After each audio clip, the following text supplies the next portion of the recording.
Hello everyone. आज मेरे पास एक सक्सेशन सर्टिफिकेट बनने के लिए आया, तो मैंने सोचा कि क्यों ना इसको भी डिस्कस कर लिया जाए वीडियोस में, लोगों को भी पता चले ये क्या होता है।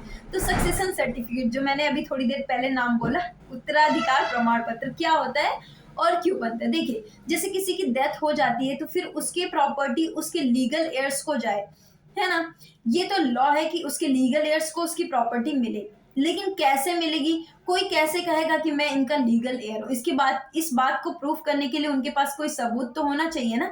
तो हर जगह पे उस प्रॉपर्टी में मीन्स जैसे बैंक में जाए वहां पे प्रूफ करे कि भाई मैं इनका लीगल एयर हूँ, ये वो। रेवेन्यू रिकॉर्ड्स में उनका नाम चेंज करना, फिर वहां पे प्रूफ करे ये कि मैं इनका प्रॉपर्टी में मेरा राइट है क्योंकि ये मेरे फादर थे, ये वो। या फिर आपका कोई बिजनेस है, वहां पे कोई पार्टनरशिप डीड है जिसमें आपके फादर पार्टनर थे, वहां पे अगर आपको बनना हो तो आप बताएं कि नहीं ये वो। किसी शेयर में आपको शेयर बाजार में उन्होंने इन्वेस्ट किया, वहां से आपको मनी लेनी हो, फिर आप उनको बताएं कि ये वो। तो हर जगह प्रूफ ना करना पड़े, उसके लिए एक जगह आपको प्रूफ करना पड़ता है, ये होता है कोर्ट, जहां से आपको मिलता है सक्सेशन सर्टिफिकेट। वहां पे आपको सब कुछ प्रूफ कर देते हैं कि हाँ मैं इनका बेटा हूँ, ये वो। फिर वो एक सर्टिफिकेट मिल जाता है, वो सर्टिफिकेट आप हर जगह पे लगाते हैं। उस सर्टिफिकेट को क्या कहते हैं? उत्तराधिकार प्रमाण पत्र। कभी कभी लोग बहुत अच्छे होते हैं, जब वो उनकी डेथ होती है उससे पहले ही वो एक विल डीड लिख देते हैं। विल डीड से वो अपनी सारी संपत्ति का ट्रांसफर कर देते हैं, मीन्स एक वसीयतनामा लिख देते हैं, जिससे उनकी जो भी संपत्ति होती है वो उनको जिसको जितना जितना देना होता है वो उसमें लिख कर चले जाते हैं।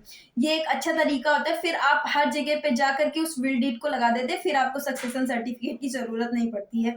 लेकिन अगर विल डीड नहीं बनी हुई है, फिर तो आपको प्रूफ करना पड़ेगा ना कि आप उनके बेटे हैं। ये आधार कार्ड में उनके फादर का नाम लिखा है, इस बात को वहां पे नहीं माना जाएगा कि नहीं आधार कार्ड में इनके मेरे फादर का नाम तो यही लिखा हुआ तो मैं इनका बेटा हुआ, नहीं।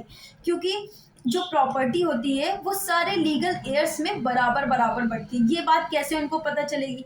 आप उनके बेटे ये तो प्रूफ है, लेकिन क्या उनका कोई और बेटा तो नहीं है, उनकी कोई वाइफ तो नहीं है, उनकी कोई बेटी तो नहीं है, इस बात को कैसे प्रूफ होगा? इसीलिए उत्तराधिकार प्रमाण पत्र वाला जो एक प्रोविजन है वो डाला गया। तो ये कौन बनाता है उत्तराधिकार प्रमाण पत्र? देखिए, उत्तराधिकार प्रमाण पत्र जो है वो दो तरीके से बनता है। एक डिस्ट्रिक्ट कोर्ट में बनता है और एक हाई कोर्ट में बनता है। मीन्स हाई कोर्ट के पास इनहेरेंट पावर है कि वो बना सकती, लेकिन बेसिकली जब आपको बनवाना हो उत्तराधिकार प्रमाण पत्र तो आप सिविल कोर्ट जाएं, हाई कोर्ट की बजाय।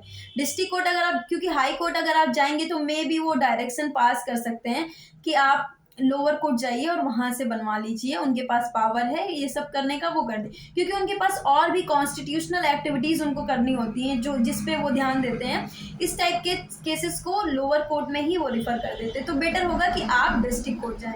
तो क्या होता है इस सक्सेशन सर्टिफिकेट में, क्या क्या लगता है? मीन्स इसमें देखिए, सबसे पहले डेथ सर्टिफिकेट लगता है, फिर जो जिसकी डेथ हुई है उसका आधार कार्ड, जो बनवा रहा है सर्टिफिकेट उसका आधार कार्ड, जितने लीगल एयर्स हैं उनका पूरा नाम, अगर परिवार रजिस्टर में नाम है तो परिवार रजिस्टर की नकल लगा दीजिए, राशन कार्ड की नकल लगा दीजिए। इन सारे डॉक्यूमेंट्स को लेकर के आप अपने लॉयर के पास जाइए और उनको बताइए, अपनी प्रॉपर्टी की सारी डिटेल भी दीजिए, फिर वो सक्सेशन सर्टिफिकेट बनवा देते हैं। लेकिन क्या हो अगर डिस्प्यूट हो जाए सारे लीगल एयर्स में ही, फिर क्या होगा? फिर तो सक्सेशन सर्टिफिकेट नहीं बनेगा, क्योंकि सक्सेशन सर्टिफिकेट की जो प्रोसीडिंग होती है वो एक समरी प्रोसीडिंग होती है, और समरी प्रोसीडिंग में कोई डिस्प्यूट नहीं रिजॉल्व किया जा सकता है ना।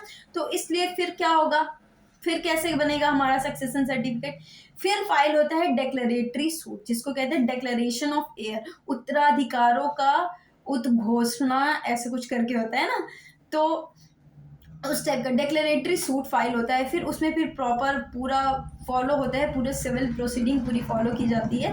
उसमें फिर एक पार्टी जो जा रही है सक्सेशन के लिए क्लेम कर रही है उसको फर्स्ट पार्टी बना दिया जाता है, बाकी जो बचते हैं उनको डिफेंडेंट बना दिया जाता है। फिर एक उसमें नाम डाल दिया जाता है हर खास आम की, मीन्स कोई अगर और भी हो वो भी क्लेम कर रहा हो तो वो भी आ जाए और बता दे कि हमें भी चाहिए। क्योंकि कभी कभी ऐसा होता है कि किसी ने 2 शादियां की होती हैं और पहले शादी के बच्चे तो बड़े होते हैं, तो वो बच्चे सारी प्रॉपर्टी अपने नाम ट्रांसफर करवा लेना चाहते हैं, उनको पता होता है मतलब सक्सेशन सर्टिफिकेट बनवा लिया, करवा लिया जाके। तो और फिर दूसरे बच्चे हैं उनको क्या होगा, फिर वो डिस्प्यूट क्रिएट करते हैं ना कि मैं भी लीगल एयर हूँ इनका, तो फिर मुझे भी राइट मिलना चाहिए।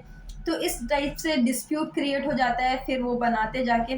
और कौन कौन सक्सेसर, देखिए जब आप हिंदू सक्सेशन एक्ट पढ़ेंगे, जो कोपाशनरी प्रॉपर्टी वो हिंदू सक्सेशन एक्ट के थ्रू भी गवर्न होती है ना, तो जब आप हिंदू सक्सेशन एक्ट पढ़ेंगे तो उसमें प्रोविजंस दिए हुए कौन कौन से सक्सेसर होते हैं, नियर सक्सेसर कौन कौन होता है। जो क्लॉज 1 के अगर लीगल एयर्स मीन्स क्लॉज 1 के लोग अगर प्रेजेंट हैं तो पहले उनको प्रेफरेंस दी जाएगी, अगर वो नहीं है तो फिर क्लॉज 2 में आते हैं। और क्लॉज 2 में भी ए बी सी डी करके बटा हुआ है, अगर ए है तो उसको मिलेगा, बी सी डी को नहीं मिलेगा, अगर ए नहीं है फिर बी को मिलेगा, बी नहीं है तो फिर सी को मिलेगा। इस तरीके से ये सक्सेशन जो होता है बनता है, ये डिवाइड किया जाता है लोगों की प्रॉपर्टी। अगर आपकी बेटी है बेटा नहीं है तो आपकी सारी प्रॉपर्टी आपकी बेटी को मिल जाएगी, और अगर बेटी बेटा वाइफ ये सारे लोग हैं तो फिर किसको प्रॉपर्टी मिलेगी, इन तीनों लोगों में से सिर्फ बेटे को नहीं मिलेगी, इन तीनों लोगों को बराबर बराबर प्रॉपर्टी मिलेगी। इसीलिए ये इंडियन सक्सेशन एक्ट, जो इंडियन सक्सेशन एक्ट में ये सक्सेशन सर्टिफिकेट का प्रोविजन है, जिससे कि सब कुछ खुल के सामने आ जाए कि इनकी जो प्रॉपर्टी है इसमें कितने लोगों का अधिकार है, और जिसका जिसका अधिकार है हर किसी को बराबर बराबर प्रॉपर्टी मिल जाए, इसलिए ये प्रोविजन बनाए गए। और अगर विल बनाई गई है ऑलरेडी तो फिर कोई दिक्कत ही नहीं, जिसके नाम पे विल है उसके नाम पे सारी प्रॉपर्टी हो जाएगी। Okay, thank you.